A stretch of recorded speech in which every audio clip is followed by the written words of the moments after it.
네, 안녕하십니까. 의학 채널 비욘디 명승권 교수의 의학수다. 네, 오늘 또 찾아왔습니다. 자, 오늘은 주제가 술과 건강에 대한 이야기인데요. 코로나 보니까 오늘 굉장히 환자가 많이 늘은 것 같습니다. 제가 마이크를 안 들고 있는데요. 자, 들리십니까? 네, 죄송합니다. 네, 의학 채널 비욘디 명승권 교수의 의학수다. 네, 다시 찾아왔습니다. 오늘 술과 건강에 대해서 이야기를 하기로 했는데요. 그것에 앞서서 지금 이제 실시간 코로나 라이브 확진자 현황을 보니까 올해 들어서 가장 높아지는 것 같습니다. 지금 이 사이트 코로나 라이브라는 사이트 들어가 보면 현재 확진자 수가 1000명이 넘었습니다. 1100명. 그래서 어제보다 한 500명 정도 많은 숫자에 해당하니까 어제가 746명이었으니까 오늘 밤까지 해서 내일 아침에 9시 반 정도에 이제 확진자 숫자는 1000명을 넘을 것으로 생각됩니다. 좀 많은 분들이 걱정을 하고 있는데요. 특히 이제 수도권 지역, 서울과 인천, 경기 쪽 수도권 지역의 사회적 거리두기 단계를 원래 7월 1일부터 모임 같은 경우에도 4인 이하 금지에서 이제 6인 이하 금지로 좀 확대하려고 했지만 일주일을 유예를 뒀단 말이죠. 근데 이 기간 동안에 최근 일주일 동안에 평균적으로 700명이 넘었고 오늘은 벌써 1000명이 9시 현재 넘은 상태라서 내일 사회적 거리두기 개편 요거 아마도 완화되기는 힘들지 않을까 그런 생각이 듭니다. 어쨌든 우리가 열심히 지금까지 잘 해왔는데 지난달부터 약간 좀 풀어진 경향이 있지 않나 그런 생각을 해봅니다. 우리 시청자 여러분들께서도 코로나19 감염되지 않도록 방역수칙 잘 지키셨으면 좋겠습니다. 자, 그럼 오늘 술과 건강에 대해서 이야기를 하겠습니다. 일단 술에 대해서 알아볼게요. 알코올. 네. 알코올은 화학명이 에탄올이죠. 에탄올. 화학식이 C2H5OH. 그렇죠? 네. 탄소 2개, 그 다음에 수소 5개, OH기 이렇게 되죠. 그래서 요거를 이제 보통 알코올, 술이라고도 하는데 일단 자, 술을 먹었다. 그러면 어떻게 됩니까? 술은 어디에서 주로 흡수가 되죠? 위에서 흡수된다고 알고 계신 분들이 좀 있을 텐데 위에서는 한 20% 이상 흡수가 되는데 75%에서 80% 정도가 바로 소장에서 흡수가 됩니다. 소장에서. 그리고 이렇게 장에서 흡수가 되면 어디로 갑니까? 이제 간으로 들어가죠. 그럼 이 간에서 대부분 90%는 대사가 됩니다. 대사가 된다는 말은 이제 쪼개지게 된다는 거죠, 알코올이. 그리고 약 10%는 혈액을 떠돌다가 나중에 호흡, 숨 쉬는 거, 그 다음에 소변, 그리고 땀으로 배설이 되게 되어 있습니다. 자, 그럼 알코올은 어떻게 대사가 되느냐, 분해가 되느냐? 알코올은 알코올 탈수소 효소, 그러니까 알코올로부터 수소를 없애버리는 그런 효소죠. 이것에 의해서 아세트알데하이드로 분해가 됩니다. 그리고 나서 이 아세트알데하이드는 아세트알데하이드 탈수소 효소에 의해서 아세트산으로 변하게 되죠. 그러니까 총 거의 2단계로 거치죠. 알코올, 아세트알데하이드, 아세트산. 근데 중요한 거는 우리가 술을 마시게 되면 많이 마시면 얼굴이 빨개지고 속도 울렁거리고 구토, 어지럼증, 심한 경우는 두통 이렇게 유발하는 이런 증상들 어떤 것 때문에 생기느냐? 알코올이라기보다는 아세트알데하이드가 이런 독성 증상을 나타내게 되어 있습니다. 그리고 이제 특히 서양인들 같은 경우는 이 아세트알데하이드를 분해하는 효소가 풍부하기 때문에 금세 또 분해가 돼서 아세트산으로 변하죠. 그러면 이제 독성이 좀 금세 줄어들겠죠. 이에 반해서 아시아 사람들, 특히 한국인들 같은 경우는 이 아세트알데하이드 탈수 효소, 아세트알데하이드를 분해하는 요소가 선천적으로 부족하거나 아예 결핍이 되어 있는 사람이 한 30% 가까이 된다고 알려져 있습니다. 그래서 술을 못 마시는 사람들 보통 그렇게 표현하죠. 술을 마시면 너무 힘들고 그런 분들은 이제 이 아세트알데하이드 탈수 효소가 부족하기 때문에 그런 경우가 많습니다. 자, 그렇다면 술이 초래하는 질병이 어떤 게 있냐? 네, 기본적으로 과도한 음주는 굉장히 많은 질병을 초래합니다. 우리가 알고 있는 중요한 질병들은 거의 대부분 일으킨다고 봐도 과언이 아니에요. 일단 술이 초래하는 질병 중에 가장 심각한 것 중에 하나가 알코올 중독이 되겠습니다. 중독이란 것은 뭐 금단 증상을 나타낼 정도로 그 어떤 해당 물질에 의존이 되어 있는 거죠. 담배도 마찬가지로 니코틴에 의한 중독이 되는 거고요. 알코올 중독, 마약 같은 경우도 마약 자체에 중독이 되는 거죠. 그럼 자신의 의지로 끊기가 어려워지는 거죠. 금단 증상들 때문에. 그래서 알코올 중독이 문제가 되겠고요. 이것뿐만이 아니라 우리가 알고 있는 굉장히 흔한 많은 질병들, 고혈압, 당뇨, 콜레스테롤 이상 혹은 중성지방 이상인 이상지질혈증, 이것도 알코올이 유발을 합니다. 통풍도 유발하고요. 그리고 특히 이제 이 알코올은 여러 가지 장기에 영향을 또 미쳐갖고, 아까 알코올이 소장에서 대부분 흡수가 되고 어디로 간다고 그랬죠? 간으로 가야 되니까 너무 많은 알코올이 우리 몸에 들어오게 되면 알코올성 간염이 생기게 되죠. 간염이란 거는 간세포에 염증이 생기는 건데, 그러면 이제 간 효소 수치가 올라가게 되죠. 보통 AST, AOT, AST, ALT라고 그러죠. 옛날에는 이게 OTPT, GOTGPT라고 불렀던 거죠. 보통 40 미만이 정상인데 알코올성 간염이 있게 되면 이제 뭐 2배, 3배 이상 이렇게 올라가게 됩니다. 그리고 알코올 자체 술을 많이 먹게 되면 나중에 이제 지방간이 잘 생기게 됩니다. 간에 지방이 막 쌓이게 되는 거죠. 지방간염. 그리고 심하게 되면 이제 간경변, 간경화라고 하죠. 간이 오돌토돌하게 돼갖고 섬유화되면서 기능하지 못하는 간으로 변하게 되죠. 심한 경우는 이제 나중에 간암 초래할 수 있고요. 그다음에 이제 식도와 위를 술이 통과하다 보니까 많이 먹게 되면 당연히 역류성 식도염 생기고 기능성 위장장애 생길 수가 있습니다. 그리고 췌장염도 생길 수 있고요. 그 다음에 우리가 잘 아는 또 여러 가지 암을 유발시킵니다.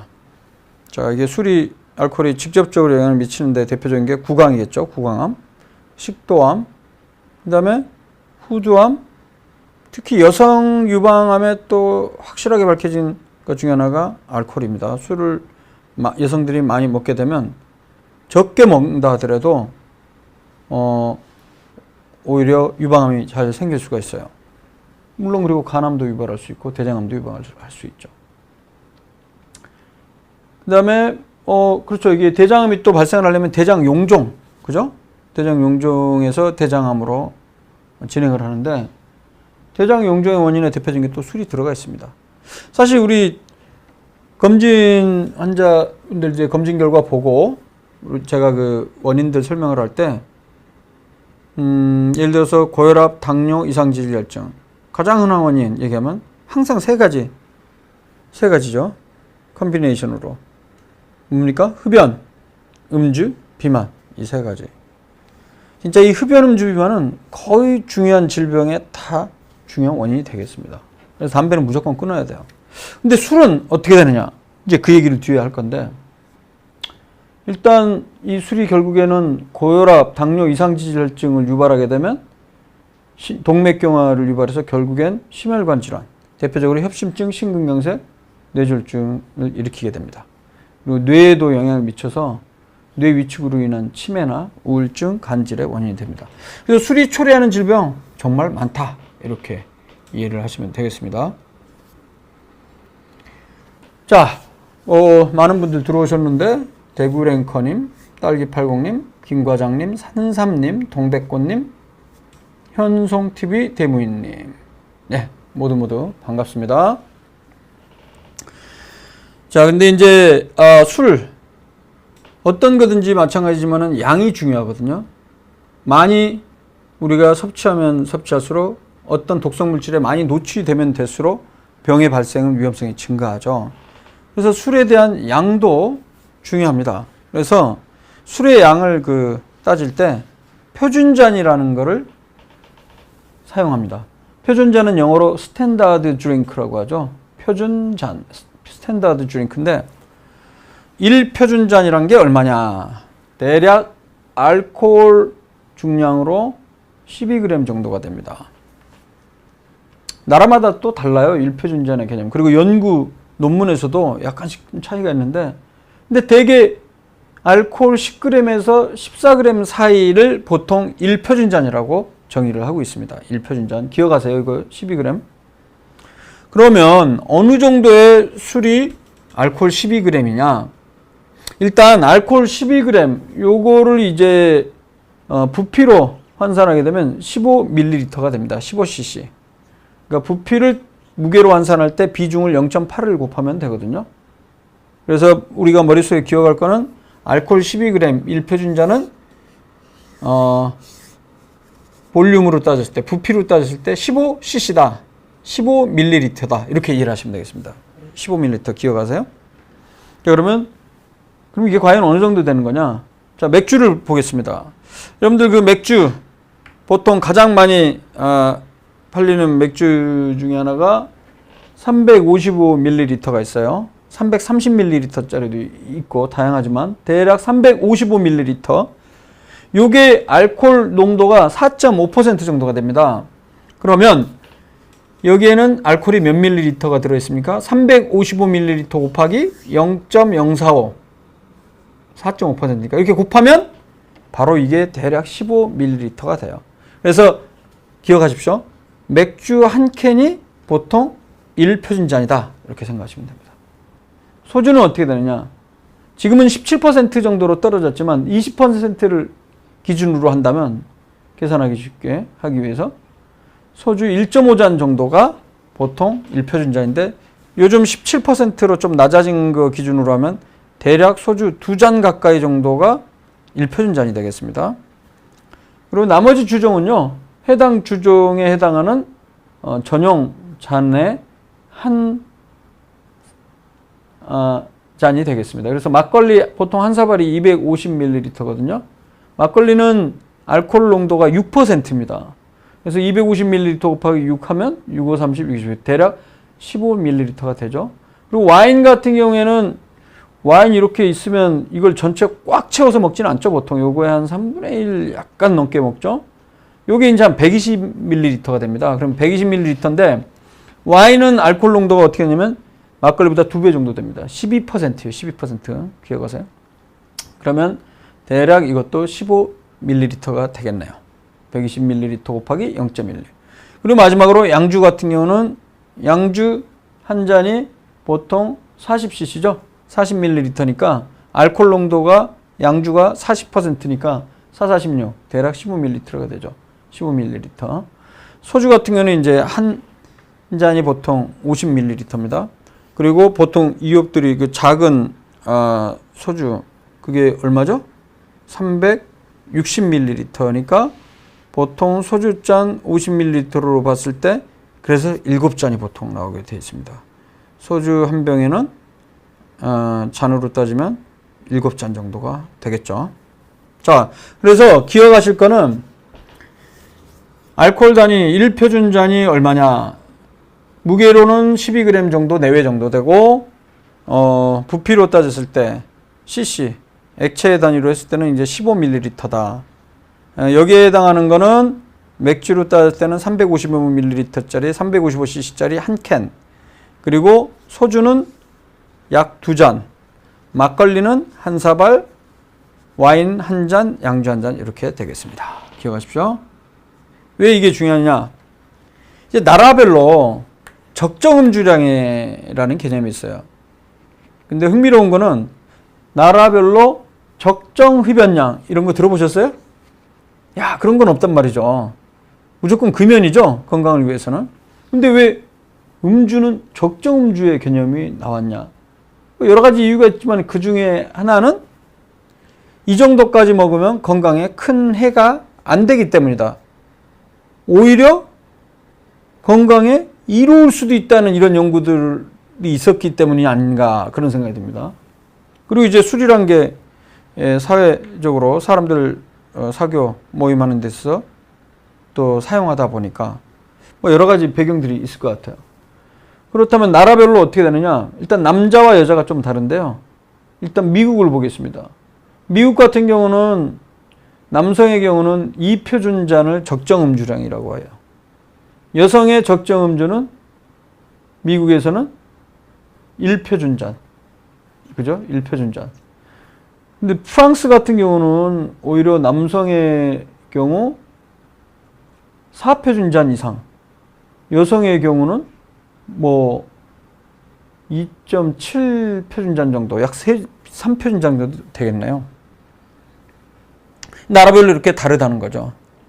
나라별로 뭔가 그 연구 결과나 그 다음에 거기에서 그 나라에서 학회의 어떤 컨센서스 동의하에 이렇게 정해진 겁니다.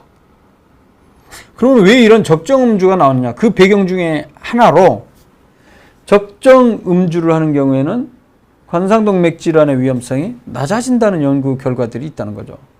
근데 이제 제가 항상 얘기를 하지만 연구 결과를 얘기할 때 일단 코호트 연구라는 그런 방법이 있어요.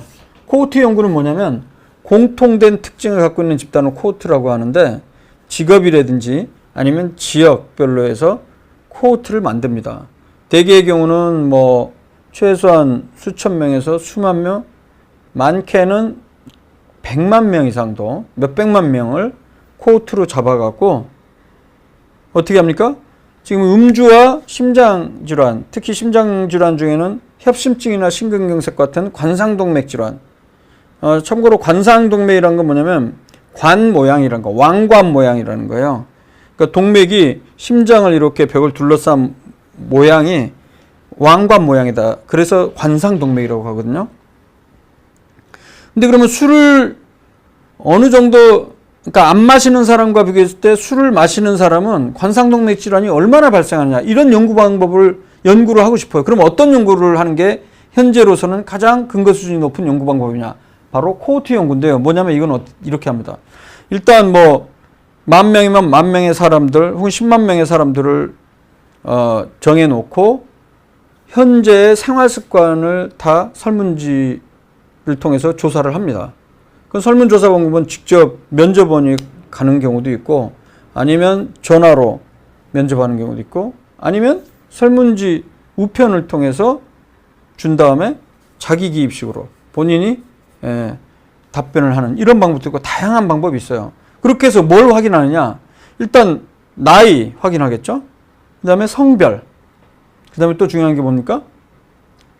음주, 유무, 그리고 음주를 한다면 일주일에 몇 번 혹은 한 번 마실 때 어느 정도 양을 먹는지 조사를 하고요. 그리고 흡연 유무도 확인을 해야 됩니다. 왜냐하면 심혈관 질환에 미친 영향이 음주뿐만 아니라 흡연일 수도 있으니까요. 그 다음에 또 뭐 있죠? 비만이 중요한 문제일 수가 있으니까 키랑 몸무게를 알아봐갖고 뭘 구합니까? BMI라고 해서 체질량 지수, 바디 매스 인덱스라고 하죠. 그러니까 분자에다가는 몸무게 킬로그램, 그리고 분모에다가는 키, 신장을 미터로 해서 제곱을 한 거예요. 그렇게 해서 나눈 그 값이 BMI인데 그 BMI가 우리나라 동양인들 같은 경우는 현재까지도 23 미만이 정상이고 23에서 25는 과체중, 25 이상이면 비만 이렇게 돼 있죠. 서양인 같은 경우는 25까지는 정상이고요. 25부터 30까지는 과체중, 30 이상일 때 비만, 오베시티라고 이야기를 합니다. 그것뿐만이 아니고 뭐 운동 유무부터서 이런 관상동맥 질환에 영향을 미칠 수 있는 여러 가지 주요 요인들을 다 설문조사를 해놓은 다음에 어떻게 하면 됩니까? 이제 한 10년 혹은 20년 후에 그 많은 사람들마다 일일이 심혈관 질환 유무를 파악을 합니다. 그래서 어떻게 하면 됩니까? 음주양 없는 사람과 비교했을 때 술을 예를 들어서 하루에 1표 준잔 혹은 2표 준잔, 3표 준잔, 4표 준잔, 5표 준잔, 6표 준잔, 그러니까 한 잔, 두 잔, 다섯 잔 양에 따라서 관상동맥 질환이 얼마나 몇 배나 발생했느냐 이걸 확인할 수 있겠죠. 그런데 그 개별 코호트 연구 결과마다 연구 결과가 달라질 수도 있기 때문에 지금까지 수십 년 나온 전 세계적으로 발표된 코호트 연구 결과를 또 다 종합하는 방법이 있어요. 이 종합하는 방법을 바로 메타 분석, 영어로 메타 어널리시스라고 합니다. 제가 1년 동안 누누이 얘기를 했습니다만 제가 하는 연구 분야가 바로 메타 분석입니다. 저도 이제 음주와 관련한 메타 분석도 몇 편 냈었고요. 지금까지 제가 메타 분석 논문을 한 54편 정도, 55편 정도 낸 것 같네요. 지금까지 한 10년, 11년 사이에 국제학술제. 물론 메타 분석 말고도 합치면 한 딱 지금 최근에 억셉트 된 것까지 하니까 딱 90편 제가 썼더라고요. 90편이면 적지 않은 논문입니다. 짧은 기간 동안에 10년 조금 넘게. 물론 어떤 교수님들은 뭐 저랑 비슷한 연배 사람 중에도 뭐 200편 이상씩 쓰신 분들이 있는데 저는 개인적으로 약간 좀 뭐 그래도 자부심을 갖고 있는 거는 보통 사람들은 자기 논문 전체 이름 들어간 거 중에 제일 저자나 교신 저자라고 해서 이제 영어로는 first author, 그 다음에 corresponding author, 메인 저자라고 그래요. 메인 author, 그러니까 주저자라고 합니다. 그냥 일단 뭐 조금 역할을 해서 공동 저자로 참여한 거 말고 제일 저자나 교신 저자로 참여한 게 이제 좀 더 높은 평가를 받거든요. 근데 제가 90편 쓴 것 중에 제일 저자나 교신 저자, 주저자로 참여한 게 거의 한 70편 이상, 75편? 거의 한 80% 이상은 제가 주저자로 쓴 겁니다. 그렇기 때문에 뭐 공동저자로 더 많이 썼다면 훨씬 더 많은 논문을 쓸 수 있을 텐데, 근데 저는 공동저자로 한 게 그렇게 아주 많지는 않아요. 왜냐면 제가 메타분석을 좀 전문으로 하다 보니까, 이쪽에 집중하다 보니까 다른 그 방법에 갖고 하는 연구들은 많이 제가 같이 할 시간도 없고, 그래서 뭐 그런 상황입니다. 어쨌든 저는 메타분석만 전문으로 지금 하고 있다 이렇게 생각하시면 되죠. 주요한 게. 근데 어쨌든 이 다른 학자가 2000년도에, 지금부터 20년 전이죠. 오래전에 나온 연구인데 어딕션이라는 국제학술지가 있어요. 이건 중독이라는 뜻이죠. 여기 의학학술지에 28편의 코호트 연구를 다 종합을 해갖고 그래프를 그려봤어요. 그랬더니 자, 이 그래프를 보시면 이 모양이 곡선이 J 커브를 보이고 있죠. 그러니까 영어로 보면 이게 알파벳 J입니다. J. 이 J로 되어 있는데 이게 어떤 의미가 있냐. 이 X축은 뭐냐면 하루에 섭취하는 알코올의 양입니다. 하루에 얼마나 내가 알코올을 몇 그램 먹느냐인데 0g이 있고요. 25g 있고 50g 있고 이렇게 쭉 올라갑니다. 아까 참고로 제가 12g 정도가 1표준잔이라고 그랬죠. 근데 여기 보시면 술을 전혀 안 먹는 비음주자, 술을 안 먹는 사람도 사실은 관상동맥 질환이 생길 수가 있겠죠. 그 이유는 관상동맥 질환이 생기는 이유는 술 말고도 흡연, 비만, 운동 부족, 다양한 여러 가지 원인 때문에 생길 수도 있거든요. 근데 그걸 이제 디폴트로 기본으로 본 거예요. 참고치로. 그러니까 술을 전혀 안 먹는 사람에서 관상동맥 질환이 몇 명이 생겼다. 그거를 1로 봅시다. 1.0. 그걸 봤을 때 술을 이제 조금씩 먹기 시작하는데 술을 먹는 사람들은 이 관상동맥 질환의 빈도가 오히려 낮아지게 돼 있어요. 이 그래프에서 보시는 듯이. 그러니까 원래 일직선으로 올라가는 게 아니고 오히려 낮아져요. 그래서 어디까지 낮아지냐면 최고로 낮아지는 데가 하루에 약 20g 정도 알코올을 섭취하는 경우. 20g이면 대략 2잔 정도 되는 거예요. 2표준잔. 약간 못 되네요. 하루에 2표준잔. 약간 못 되는 거예요. 그러니까 캔 맥주로 봤을 때는 355cc 캔 맥주 약 2캔 정도 마시는 사람은 술을 전혀 안 마시는 사람에 비해서 관상동맥 질환의 빈도가 0.8배가 나옵니다. 0.8배가 나온다는 의미는 오히려 20%가 준다는 거예요. 그러니까 술을 마시면 오히려 조금 마시는 사람이 관상동맥 질환 위험성이 적은 거죠. 그런데 문제는 술을 20g부터 올라가기 시작하면 이제 다시 관상동맥 질환 위험성이 조금씩 올라갑니다.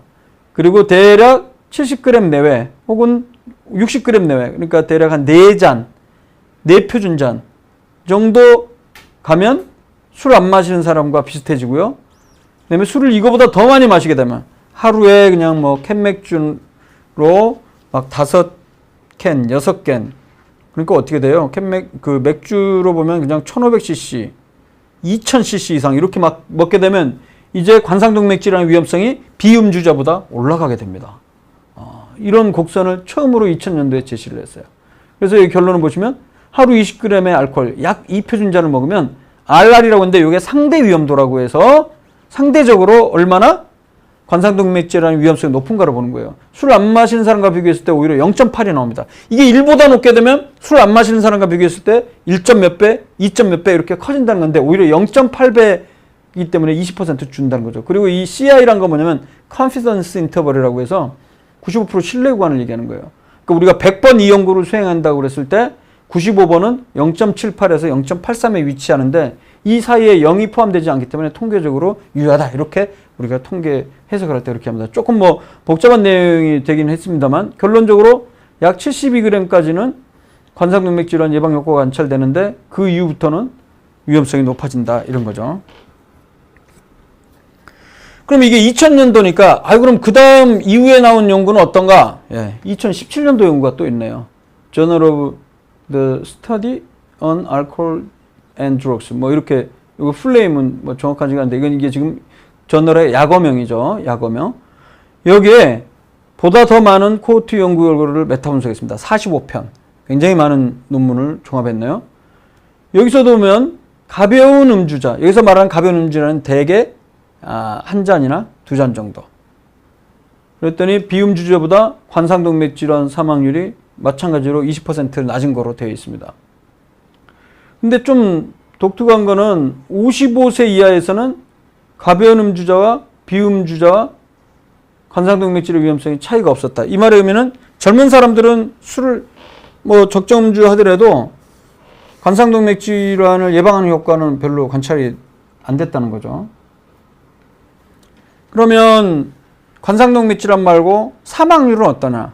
이 사망률이란 거는 특히 관상동맥질환으로 인한 사망이거나 암으로 인한 사망이거나 모두 원인에 의한 사망, 그러니까 최종 결과 변수를 사망으로 봤어요. 그랬더니 2011년도에 나온 건데 음주자는 비음주자보다 결론적으로 사망률이 낮아요. 근데 중요한 건 알코올 양에 따라 다른데 하루에 15g 정도까지 먹는 사람들에 한해서는 사망률이 17% 낮지만 알코올 하루에 60g 이상, 그러니까 12g의 5배니까 하루에 5표준잔 이상 마시는 사람은 오히려 사망률이 높아진다. 그러니까 아까 얘기했던 이 제이커브, 이 제이커브 현상이 사망률에서도 나타납니다. 그래서 적정 음주라는 개념들도 근거를 갖게 된 거죠. 근데 또 이제 이런 분들 있죠. 나는 보통 때 안 마시다가 한 번에 몰아서 마신다. 불규칙 폭음. 이건 어떠냐? 그런 분들은 규칙적으로 적정 음주를 하는 사람과 비교했을 때 심혈관 질환 발생 위험이 45%는 오히려 굉장히 높아요. 그러니까 한 번에 갑자기 다량의 알코올을 한 번에 몰아서 마시는 건 건강에 별로 안 좋다는 거겠습니다. 그래서 과음, 폭음의 기준은 그럼 어떻게 되냐? 과음, 위험 음주죠. 미국과 우리나라가 뭐 비슷하면서 약간 다른데 남성의 경우는 미국은 하루에 2표준잔, 여성은 1표준잔 초과하면, 즉 일주일로 따지면 14잔 남성, 여성은 7잔. 이거 먹으면 과음이라고 보통 합니다. 우리나라도 비슷하고요. 13표준잔, 16표준잔. 근데 과음을 넘어서 폭음이 있죠. 빈지 드링킹. 단시간 내에 많은 양을 음주하는 경우. 요 개념 규정은 뭐 2시간 이내, 남자의 경우는 5표준잔, 여자의 경우는 4표준잔 이상 마시는 경우고, 또 이 개념 중에 헤비 알코올 유수라는 데 대량 음주 술고래인데 1개월에 5회 이상 폭음하는 경우를 이야기로 정의를 내리고 있습니다. 이런 기준에 맞춰서 본인이 어떤지 한번 생각을 해봐야 되는데, 우리나라 그 국민건강영양조사 통계에 의하면 고위험 음주자가 남성의 경우에는 최근 2016년에 20%, 그러니까 5명 중에 1명이 고위험 음주고요. 여성은 한 6%예요. 그러면 고위험 음주란 게 뭐냐? 한 번 술 마셨을 때 7표준 잔 남성, 여성은 5표준 잔 마시는데 과음을 하는데 일주일에 2회 이상 마시는 경우. 한번 본인이랑 한번 비교해 보세요. 하루에 내가 술을 마시는데 캔으로는 7캔. 그리고 소주로는 어떻게 됩니까? 소주로는 원래 그렇죠. 소주 1.5잔에서 2잔이 1편준 잔이니까 한 2병 정도 이상 마시게 되면 고위험 음주가 되겠습니다. 일주일에 2회 이상. 그러니까 뭐 다른 나라랑 비교했을 때도 우리나라가 참 이 고위험 음주자가 좀 많은 편이네요. 자, 그리고 이제 아까 그 알코올 중독 얘기를 했었는데, 그럼 알코올 사용 장애가 뭐냐? 이게 알코올 중독에 해당하는 건데요. 의학 정식 명칭은 알코올 사용 장애라는 표현을 씁니다. 그래서 아래 증상들 중에서 총 11개 정도 되죠. 지난 12개월, 1년 사이에 최소한 2개 이상 나타나면 알코올 사용 장애다. 1번 읽어볼까요? 알코올을 종종 의도했던 것보다 많은 양 혹은 오랜 기간 동안 마시게 된다. 그리고 알코올 사용을 줄이거나 조절하는 지속적인 욕구가 있다. 이 말은 뭐냐면 이제 좀 술 좀 줄여야겠다. 이런 생각을 갖고 있다는 그 의미 자체가 알코올 사용 장애가 있었다는 걸 의미하겠죠. 그리고 술을 안 마실 때는 막 마시고 싶다. 갈망감. 뭐 이런 증상이 있는 겁니다. 그래서 방금 얘기한 이 11개 요 증상 중에 심한 정도가 두세 개 정도가 있으면 경도, 4개에서 5개에 해당하면 중간, 6개 이상하면 중증도로 알코올 사용 장애를 정의하고 있습니다. 아까 알코올 사용 장애는 아까 여러 가지 내용 중에 2개부터 해당하면 알코올 사용 장애가 되겠습니다. 그럼 이건 원인이 뭐냐 이 말이죠. 아까 그 질문하신 분도 있었던 것 같은데 여러 가지 원인이 복합적이라고 얘기를 설명하고 있어요. 여러 가지란 얘기는 그만큼 아직까지 잘 모른다는 얘기이기도 하죠. 유전적인 원인도 있을 수 있고요.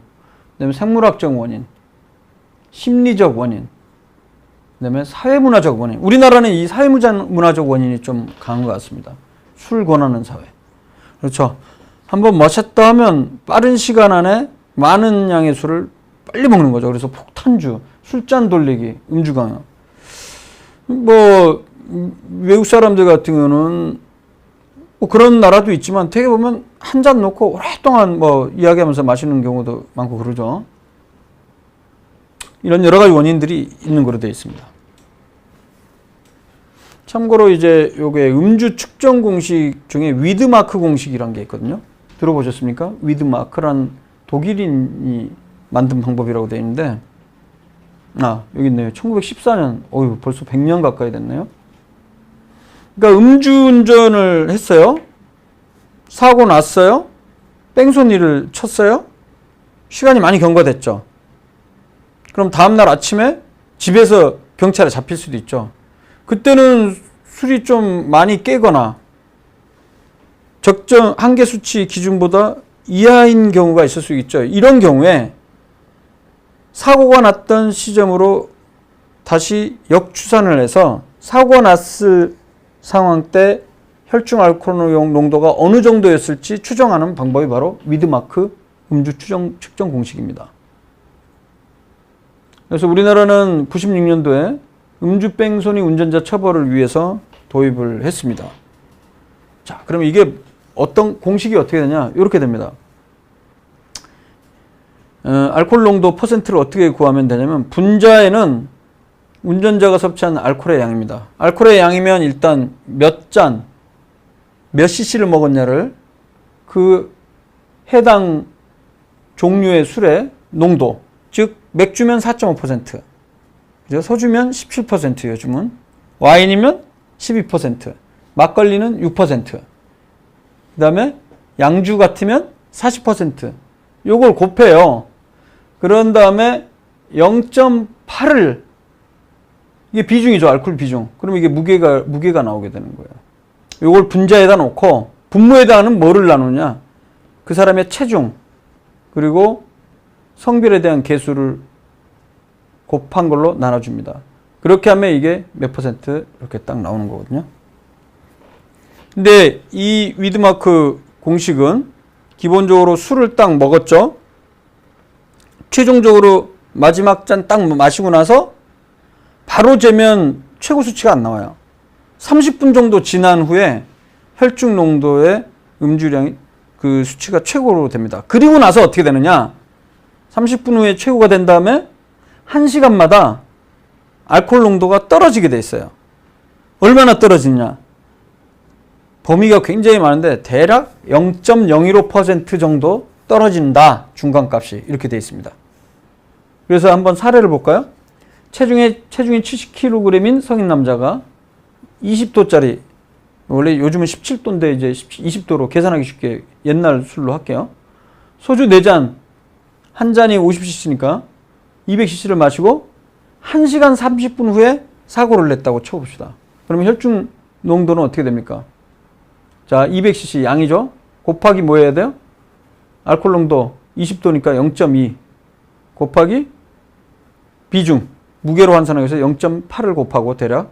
그 다음에 이 사람 몸무게 70. 그리고 남자니까 0.7. 여자는 0.6을 곱한 거. 이걸로 나누면 대략 0.065%가 나와요. 자, 그럼 우리 지금 옛날의 기준은 어땠었죠? 음주운전 처벌할 때 0.05%였다가 지금은 낮아졌죠. 0.03으로 낮아졌죠. 지금 낮아졌습니다. 요즘. 그러니까 만약에 이 상태였다 그러면 0.065가 마지막 술을 마시고 나서 30분 후에 최고 혈중 농도가 0.065란 얘기예요. 근데 이 사람은 1시간 30분에 사고를 냈으니까 술 마지막 마시고 나서 30분 후가 0.065인데 그리고 나서도 1시간이 더 흘렸으니까 1시간에 0.015%가 떨어지니까 0.065에서 0.015를 빼면 딱 0.05%가 나오죠. 그러면 어떻게 됩니까? 옛날 기준으로 하면 0.05%니까 애매하게 걸리거나 그렇게 되지만 요즘은 이제 0.03이니까 무조건 이거는 처벌을 받게 되어 있습니다. 그죠? 그리고 이제 이 알코올 농도, 방금 제가 0.05%, 0.03% 얘기했는데 알코올 농도에 따라서 개인의 신체 증상이 나타납니다. 자, 보세요. 0.02에서 0.03이면 요즘은 0.03 기준이니까 교통사고, 음주운전 벌칙 적용하는 기준 이하인 경우는 증상이 어떠냐? 약간의 기분이 상승하고 긴장이 완화된 거죠. 그러니까 이 정도 농도에서는 평상시 운전이랑 비교했을 때 물론 약간의 위험성이 있지만은 기분 상승 및 긴장 완화 정도니까 그렇게까지 사고가 날 위험성은 그렇게 많이 먹는 것보다는 낮다는 거죠. 그래서 이제 그런 기준을 준 거죠. 0.03 미만이면 뭐 훈방 조치 정도로 하고 끝내죠. 문제는 근데 이제 0.05%가 되면요. 사고 및 기억에 장애가 될 수 있고 억제력이 저하가 됩니다. 그리고 0.1% 하면요. 운동, 균형, 시력, 반응 시간, 판단력 저하됩니다. 옛날에 면허 취소 기준이 0.1%였어요. 그럼 0.1%면 대략 어느 정도의 양이냐? 아까 제가 요 예를 보여드렸죠. 소주 4잔 먹고 1시간 반 지나면 대략 0.05%, 0.065니까요. 거의 한 병 정도 가까이 먹으면 0.1% 나오게 됩니다. 그렇게 되죠. 그죠? 한 병 정도 먹으면 절대 운전하면 안 됩니다, 진짜.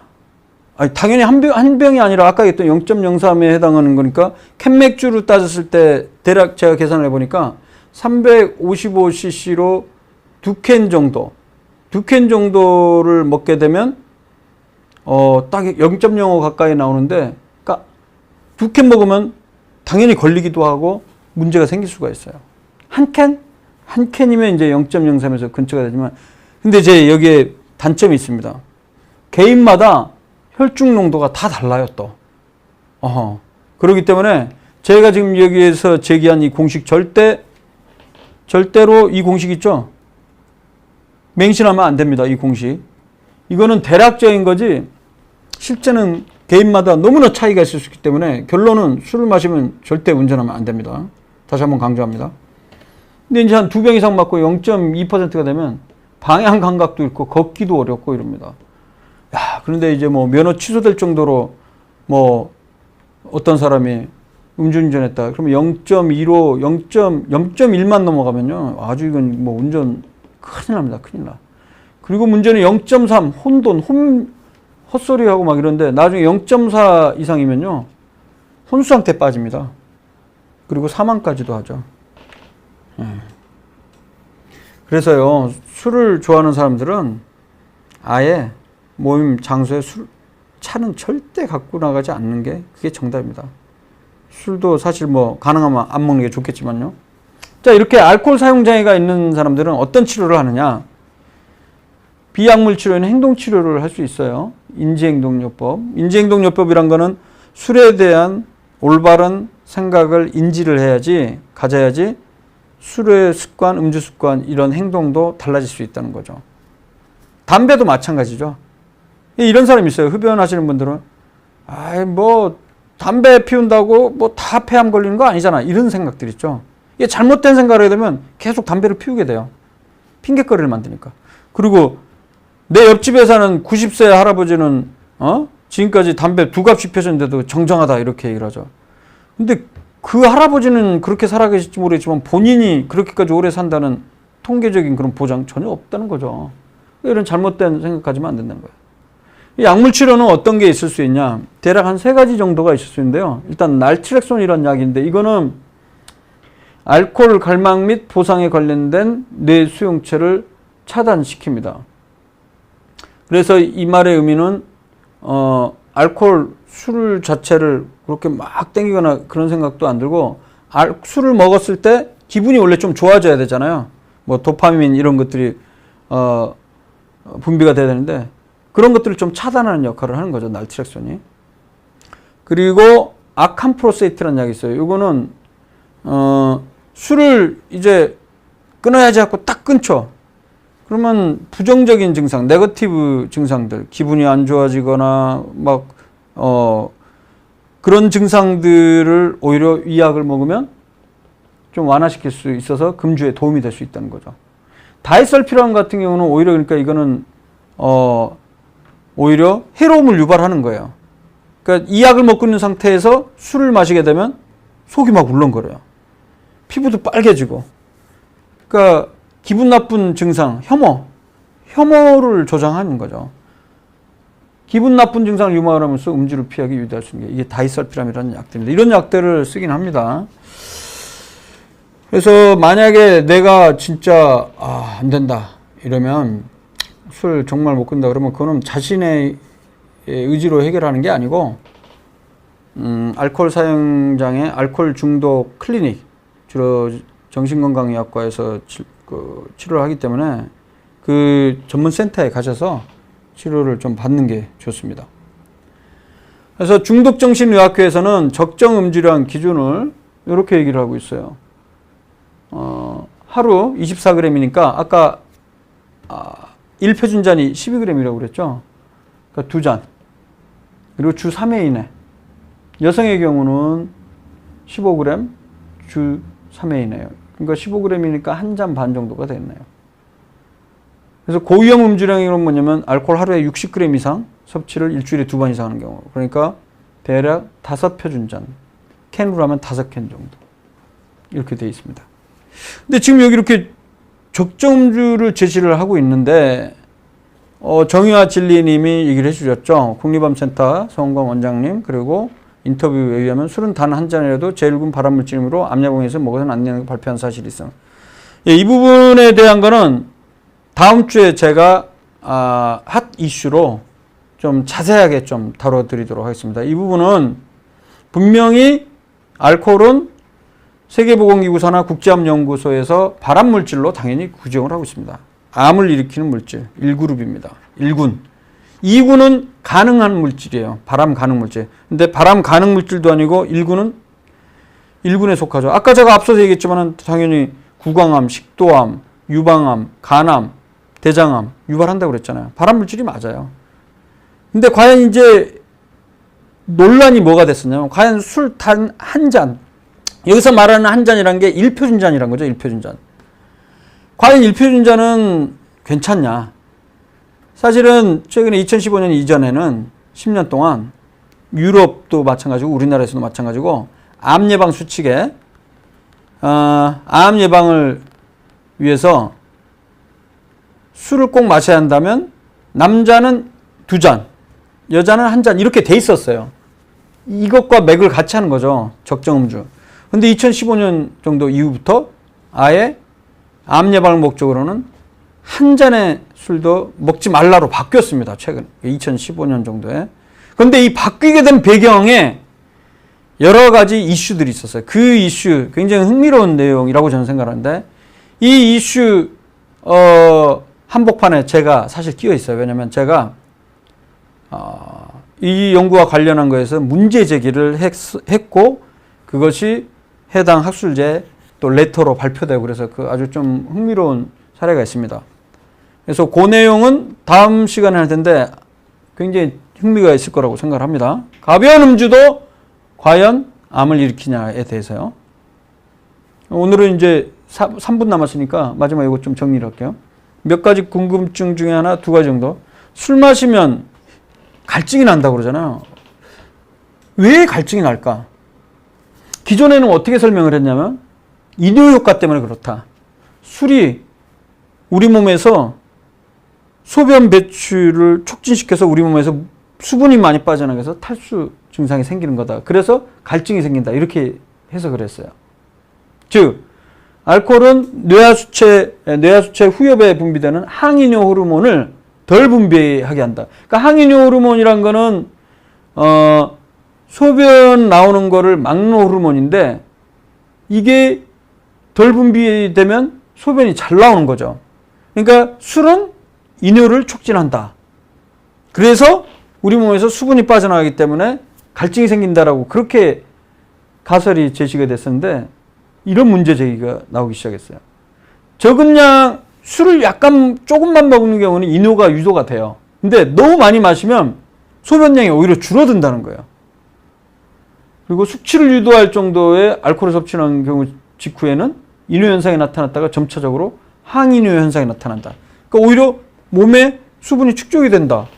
그래서 어떻게 설명할 수가 없다는 거죠. 그래서 최근에 2017년도 한 4년 전에 이런 가설이 문제 제기가 됐습니다. 이게 완전히 입증됐다는 건 아니에요. 이런 가설이 있는 거예요. 과음을 하면요. 일단 알코올 자체가 혈압을 떨어뜨려요.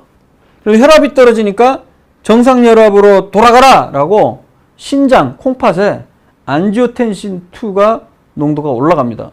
그럼 이 안지오텐신2의 역할은 뇌에 있는 갈증을 유발하는 센터가 있거든요. 이걸 자극해갖고 물을 많이 먹도록 그리고 소금도 많이 섭취하도록 한다. 요게 한 트랙이 있고 또 하나는 알코올이 분해되면 뭐로 된다고 그랬죠? 아세트알데하이드로 된다고 그랬죠? 요렇게 분해된 후 요거 자체가 뇌 갈증 센터를 직접 자극해서 물을 섭취를 증가한다는 것이죠. 그리고 술을 자주 마시면 이 침샘에 지방도 축적이 되고 그래서 침샘 세포의 부종 붓게 되고 침샘의 그 속도도 변하게 돼서 침샘 분비가 저하되면서 입이 마르게 된다. 이런 가설이 나와 있습니다. 그러니까 이 주장의 핵심은 기존에는 가설이 뇌하수체 항이뇨 호르몬을 분비를 억제하는 것 때문에 그런 거 아니었냐. 그래서 소변이 많이 빠지는 건데 이것과 관계없다는 가설을 일본 Japanese Dental Science Review에 실렸습니다. 그러니까 술을 많이 마시게 되면 한 측면으로 혈압이 떨어지니까 신장에서 레닌, 안지오텐신 2가 많이 농도가 늘어나고 이게 뇌에 있는 갈증 센터, 딥소제닉 센터라고 갈증 센터를 자극해서 갈증을 유발하고 혹은 한편으로 알코올이 아세트알데하이드로 바뀌고 이 아세트알데하이드가 직접 자극해서 물을 섭취하게 만든다. 뭐 이런 설이 있습니다. 이건 하나 소개시켜 드린 거고요. 그래서 9시 50분이네요. 다음 시간에는 요거 가벼운 음주도 암을 일으키나. 요거 큰 이슈가 되는 겁니다. 자, 이 내용에 대해서 아주 흥미롭습니다. 이 내용 갖고 다음 주에 찾아뵙도록 하겠습니다. 자, 그러면 시간이 다 됐으니까 오늘은 여기까지 하고요. 참고로 협심증도 유전인가요? 일반적으로 협심증은 유전적이라기보다는 후천적으로 생활습관 요인 때문에 생기는 거죠. 딸기80님은 선생님 술 잘 마시는 사람 못 마시는 사람인데 유전자가 따로 있나요? 아까 이게 그 아세트알데하이드 탈수소 요소가 결핍이 된 사람이 술을 잘 못 마시는 경우가 많은데 그거에 결국에는 유전자의 문제 때문에 그럴 수가 있다는 것이죠. 자, 그러면 여기까지 하고요. 다음 주에는 가벼운 음주, 한 잔, 두 잔의 음주도 과연 암을 일으키는가에 대해서 이야기를 하도록 하겠습니다. 네, 지금 오늘 한 50분, 1시간 동안 시청해 주신 시청자 여러분 감사합니다. 다음 주에 뵙도록 하겠습니다. 감사합니다.